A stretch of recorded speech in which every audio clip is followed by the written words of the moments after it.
Struktur bumi isinya macam nasi dalam periuk.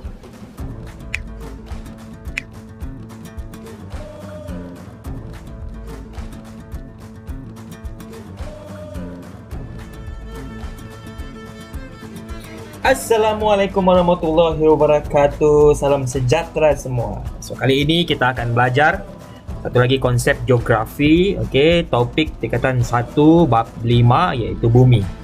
So untuk pembelajaran pada hari ini kita akan tengok apakah lapisan bumi. Okey. Lapisan-lapisan yang terdapat dalam bumi lah. Okey. So ini merupakan bumi. Bumi ni sfera, nampak macam bulat. Pun begitu, di dalamnya ada lapisan-lapisan yang tertentu. Okey, sama macam kuih lapis. Okey, kalau tidak pernah makan kuih lapis boleh search lah, okey, di internet. Okey, kita tengok. Sebelum kita tengok tu, kita mungkin boleh tengok beberapa fakta berkenaan dengan kedalaman bumi dan sebagainya lah. Okey, so kalau mengikut perkiraan ahli akademik dan juga saintis, kedalaman bumi, okey, daripada atas ni sehinggalah titik tengah bumi. Ini titik tengah bumi, okey. Dalamnya berjumlah lebih daripada 6 km. Okay, 6 km. So dalam lah tu. Okay, 6 km ni memang agak dalam lah. Dan kedalaman yang pernah manusia korek, maksudnya orang korek ni, okay, paling dalam yang pernah dikorek oleh manusia adalah sedalam 12 point something plus kilometer, yang dicatatkan pada tahun 1970-an. Tidak silap cikgu, nanti kita boleh semak sama ada betul ataupun tidak.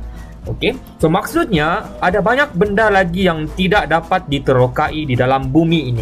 Okey, kalau kita compare antara yang pernah dikorek iaitu 12 km plus berbanding dengan kedalaman bumi sedalam 6 km. Okey, baik. So kita biarkan yang itu, kita pergi kepada lapisan bentuk muka bumi. Okey. Secara asasnya lapisan yang terdapat dalam bentuk muka bumi ini ada 4. Okey, ada 4. Kalau dalam buku teks kita tulis 3. Okey, tapi tidak mengapa, sebenarnya sama ya. Okey, kita tengok. Okey, so ada 4 lah. Okey. So kalau kita tengok yang paling luar ni, ini kalau dibuka macam ni lah, okey. Di yang paling luar ni kita tengok lapisan yang nipis. Okey, nipis berbanding yang lain. Ini dipanggil sebagai kerak bumi. So kalau nasi, okay, dalam rice cooker ke atau dalam periuk ke dimasak, di luar tu dipanggil kerak sebab dia keras, berkerak-kerak.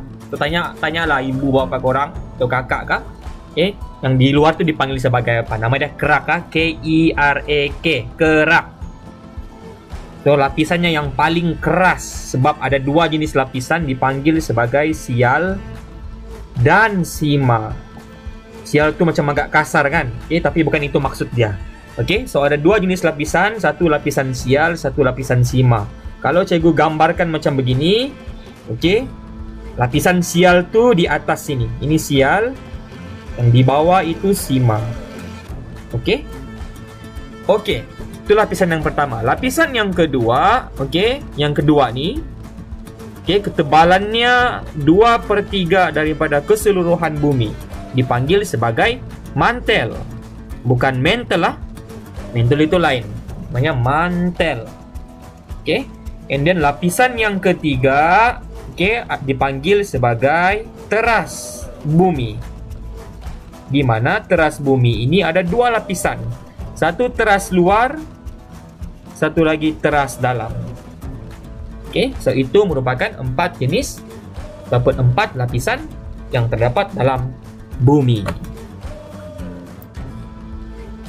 Okey, kalau kita tengok di paparan yang lain pula, ini yang paparan pertama. So kalau kita tengok paparan yang lain pula, view yang lain. Okey, bagaimana kita boleh nampak lapisan untuk kita boleh faham sepaham-faham yang mungkin lah. Okey, so kalau kita tengok, okey, ini contoh paparan kalau contoh bumi itu ditarik lah untuk tunjukkan dia punya lapisan. Okey, so dia jadi macam ni. Okey, dia ada 4 lapisan. Iaitu lapisan yang pertama di luar ini dipanggil sebagai kerak. Kalau kita tengok dia punya lapisan paling nipis. Okay. Walaupun paling nipis tapi dia paling keras. Okay, antara yang semuanya itulah. Okay. And then yang kedua ini dipanggil sebagai mantel. And then yang ketiga pula dipanggil sebagai teras bumi. di mana teras bumi ini terbagi kepada dua, yang ini dalam,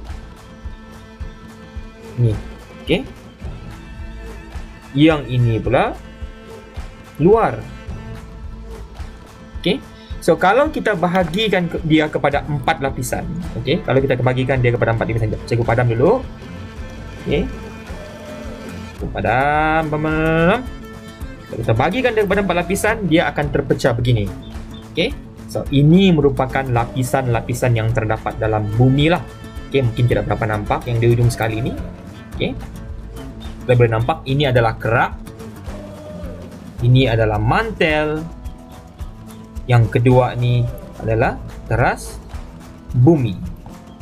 So itu secara keseluruhannya perkara yang berkaitan mengenai lapisan-lapisan bumi. So cikgu harap kamu semua faham, dan mungkin kita boleh check understanding untuk jawab soalan yang terdapat pada description.